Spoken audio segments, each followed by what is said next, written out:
안녕하십니까. 딱 정해드린 변호사 딱변입니다. 반갑습니다. 오늘은 스토킹에 관해서 전반적으로 말씀드리고자 합니다. 스토킹이란 상대방이 원하지 않음에도 불구하고 정당한 사유 없이 어떠한 행위를, 그 행위가 뭔지는 조금 이따가 말씀을 드리고요. 그 행위를 상대방, 혹은 상대방의 가족, 동거인에게 불안감과 공포심을 유발하도록 하는 것입니다. 스토킹 처벌법이 2021년 10월쯤에 새로 제정이 됐는데요. 스토킹은 그 전에만 해도 경범죄에 불과한 범죄였습니다. 그래서 형사적으로 큰 문제가 되지 않는 범죄였는데요.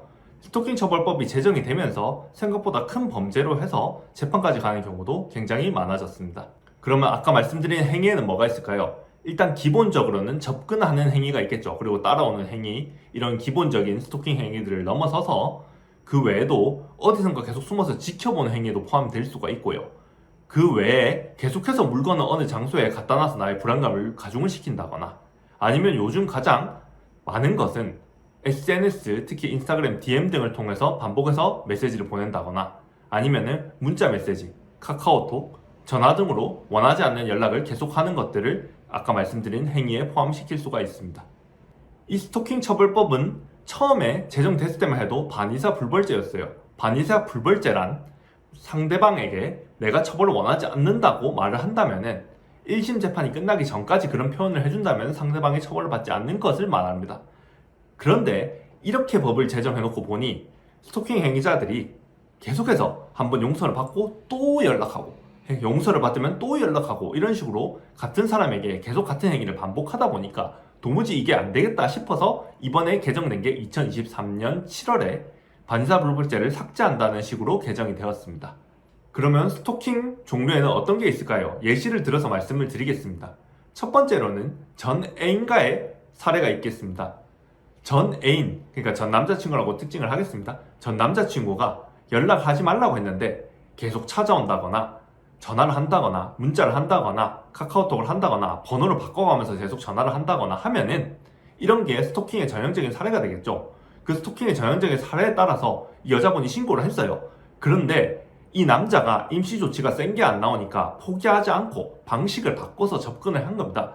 그래서 집 근처까지 갑자기 찾아온 거예요. 그래서 이분이 너무 놀란 나머지 당연히 경찰에 신고를 해야 되는데 변호사인 저한테 전화를 하신 거예요. 그래서 제가 침착하게 컴다운 시키고 차문 잠그시고 나가지 말고 경찰에 전화를 해라 라고 해서 이분이 112에 신고를 하셨어요. 제가 요즘 중하게 처벌을 대기도 있고 사회적으로 이슈가 많이 되니까 경찰들이 굉장히 예민하게 대응을 해줍니다. 그래서 그 자리에서 바로 경찰에 신고를 했고, 그 남자를 이제 이런 식으로 접근하지 말라고 경고 조치를 하면서 임시 조치를 더 센 걸로 바꾸고, 그리고 장기간에 거쳐서 수사를 한 다음에 이분에게 더 큰 처벌을 내렸어요. 이런 식으로 전 애인이 과도하게 접근하는 경우에는 스토킹 처벌법을 이용해서 고소를 하고 임시 조치를 받아서 안전을 확보하시는 것이 굉장히 중요하겠습니다. 그러면 두 번째 사례라고 말씀드릴 수 있을지 모르겠는데, 아까 잠깐 말씀드렸다시피 상대방뿐만 아니라 스토킹은 상대방의 가족이나 동거인에까지도 적용이 될 수가 있는 범죄예요. 그러니까 예를 들어서 이런 일이 많을 겁니다. 애인하고 헤어졌는데 애인이 집에 안 가고 우리 집 앞에 앉아가지고 계속 불안감을 가중시켜요. 그럼 나만 불안한 게 아니고 우리 집에 같이 사는 가족, 동거인들이 불안할 수 있단 말이에요. 그래서 가족하고 동거인들이 이제 헤어졌으니까 좋게 좋게 돌아가라고 했음에도 불구하고 계속 앉아있는 거야. 아니면 뭐 이상하게 접근을 하는 거예요. 그러면은 이분들 또한 신고권자가 될 수가 있겠죠. 그래서 이런 분들이 신고를 해서 좀 더 가중해서 임시조치가 나오는 경우, 그리고 이분들을 위해서 임시조치가 나오는 경우도 굉장히 많습니다. 그러면 일반인들이 잘 생각하시지 못하는 세 번째 사례를 말씀을 드릴게요. 전 애인과의 관계, 이런 게 아니에요. 일반인과 일반인의 관계에도 스토킹 처벌법은 충분히 고소가 가능합니다. 뭐 예시를 하나 드릴게요. 상점과 상점이 있어요. 바로 옆에 있는 상점과 상점인데 물건을 파는 곳이야. 그런데 이 물건을 내놔서는 안 되는 곳에다가 어떤 상인이 물건을 내놨길래 서로 간에 이런 걸로 많이 싸웁니다. 생각보다 많이 싸워서 서로 간에 사이가 굉장히 안 좋아졌어요. 경찰서도 서로 때려갖고 몇 번 갔다 오고 이런 사이가 돼버린 거야. 그래서 그때부터는 한 명이 한 명한테 좀 그러면 안 되는데 선을 넘어서 가게 안에 사진을 몰래 찍는다거나 조금 선을 넘어서는 행위들을 여러 개를 했을 때, 이런 경우에도 아까 말씀드린 것처럼 요건만 갖춰진다면 스토킹으로 고소가 가능합니다. 최근에 굉장히 많이 일어나는 고소는 전 애인과의 사례보다는 이런 부분인데요. 이런 부분들에서 먼저 고소를 하시게 되면은 임시 조치가 적절하게 나옵니다. 판사들이 현명하게 판단을 해주는데 임시 조치를 한다고 해서 그 상대방한테 가게를 아예 나오지 말라 이렇게 하는 게 아니에요. 100m 이내에 접근을 하지 마라. 다만 이 100m 이내에 접근을 하지 않는 경우에도 가게 장사는 할 수 있고 다만 이런 행위를 금지하는 것이라고 정확하게 특정을 해줍니다. 그러면은 선을 넘어서는 행위들을 자제시킬 수가 있어요. 왜 이런 부분이 중요하냐면은 가게와 가게 간에 선을 넘어서는 행위로 인해서 싸움이 커지고 그 싸움이 커지는 순간에 순간적으로 우발적으로 중대한 범죄로 번지기도 합니다. 뭐 극단적으로 차로 쳐버린다거나 아니면은 사람 간에 뭐 살해까지 나는 경우가 한 번씩 뉴스에 나오지 않습니까? 이런 경우를 대비하기 위한 게 어떻게 보면 스토킹 처벌법이에요.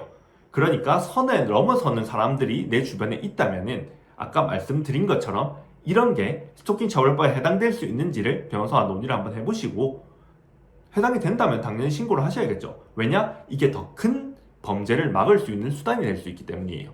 물론 반대로 억울하게 몰리신 분들도 있겠습니다만 이런 경우에는 본인의 억울함을 무혐의를 잘 입증해서 풀어내시면 되는 문제인 거고요. 그래서 스토킹 처벌법에 관해서 예시를 좀 설명을 드렸는데 괜찮으실지 모르겠어요.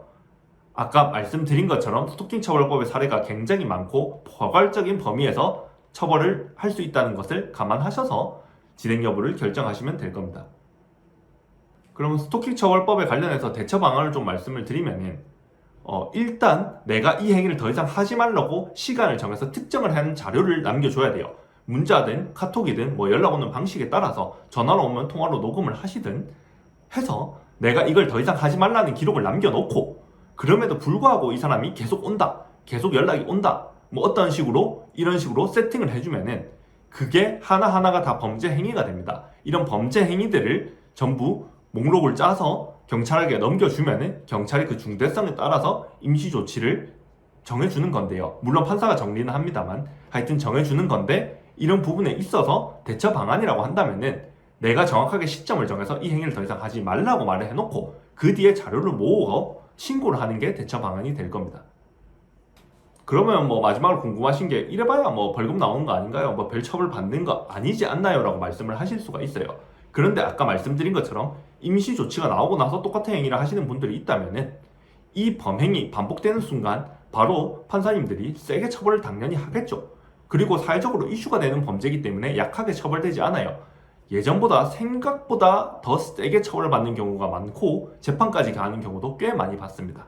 그렇기 때문에 이 스토킹 처벌법이 어떤 범위에서 어떻게 활용될 수 있는지 무궁무진한 가능성을 가지고 있다면은 본인의 사례에 해당하는지 한번 오늘 얘기를 들어보시고 생각을 하셔서 진행 여부를 결정하시면 될 것 같습니다. 지금까지 내용이 도움이 되셨다면 구독, 좋아요, 알림 설정 부탁드립니다. 감사합니다.